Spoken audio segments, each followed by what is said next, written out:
To start off, we will talk about light behaving as a wave.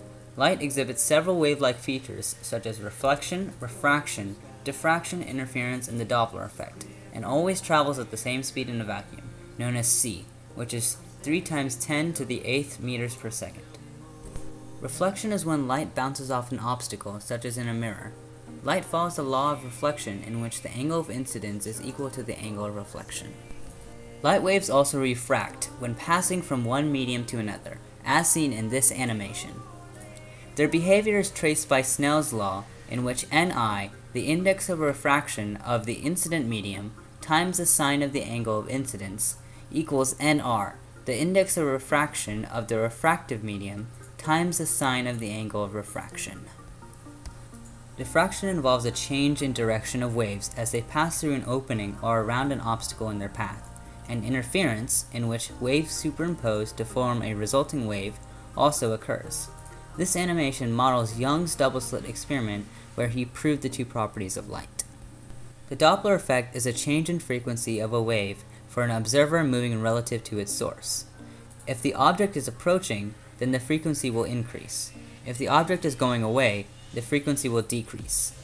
A common example of this using sound waves is an ambulance driving across the street.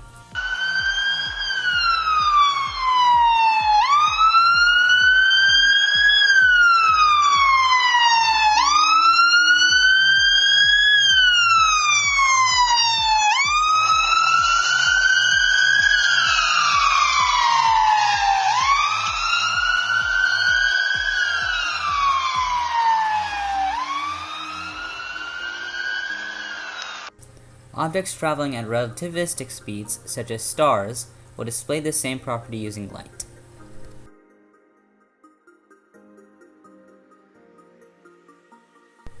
In the photoelectric effect, electrons are emitted from solids, liquids, or gases when they absorb energy from light. Electrons emitted in this manner may be called photoelectrons. This was proven experimentally using an illuminated sheet of metal modeled here. For a given metal, there exists a certain minimum frequency of incident radiation below which no photoelectrons are emitted. This frequency is called the threshold frequency. Above the threshold frequency, the maximum kinetic energy of the emitted photoelectron depends on the frequency of the incident light, but is independent of the intensity of the incident light. The maximum kinetic energy is denoted by this equation.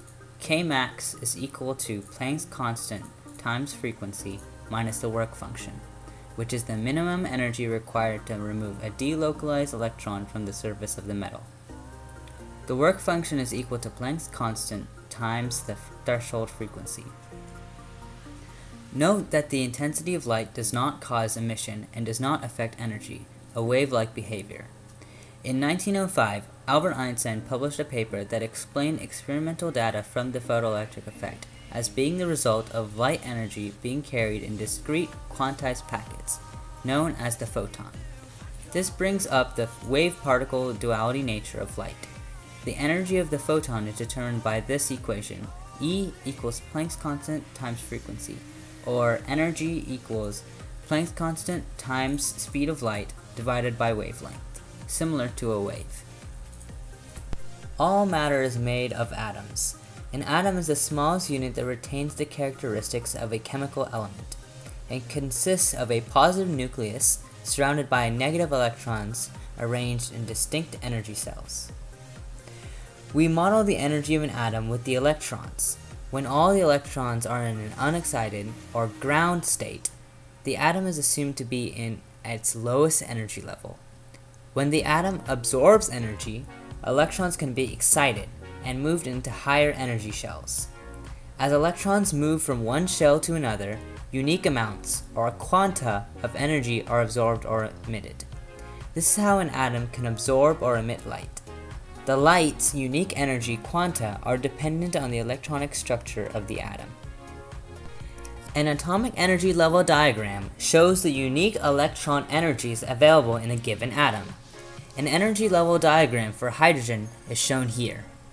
Hydrogen has only one electron, and it can exist in only one of the energy levels shown at a time. The lowest level, E1, is the ground state. Energy must be added to the atom for the electron to move to a higher level.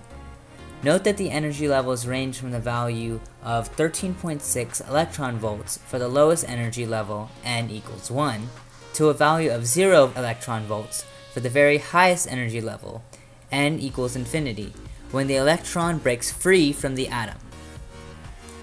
The mass-energy equivalence is the concept that the mass of a body is a measure of the energy content as described by Einstein's famous E equals mc squared equation, where E is the energy, m is the mass of a body at rest, and c is the speed of light.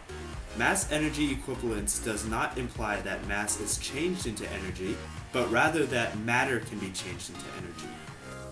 Okay. To help explain the mass-energy equivalent concept, we're going to go through Albert Einstein's famous demonstration of how he got the relativity equation and the mass-energy equivalent equation.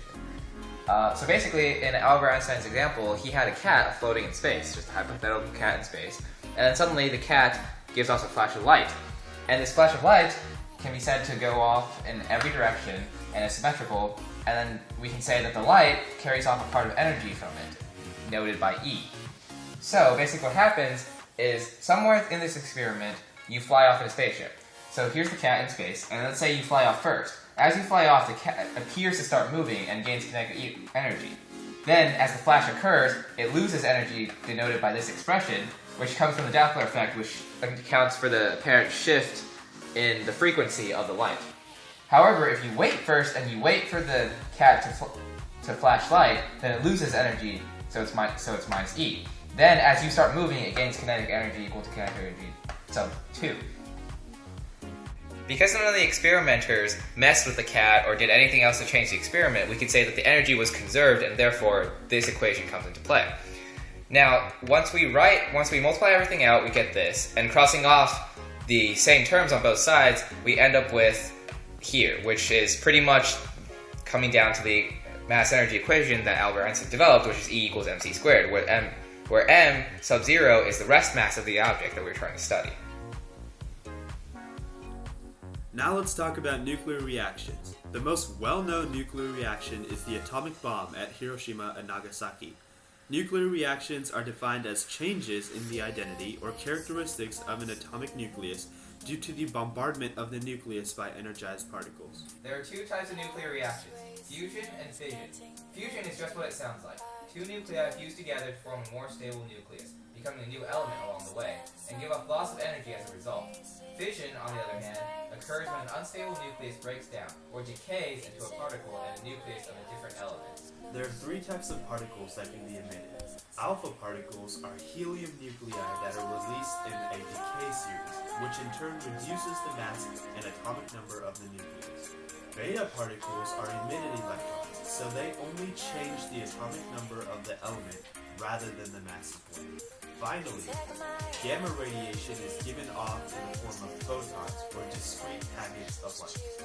Along with these particles, energy is always given off, usually in massive amounts. The weakest form is alpha, which can be stopped by a simple sheet of paper. Next is beta, which is halted by a thin sheet of aluminum. Finally, gamma, the strongest, can only be partially hindered by lead.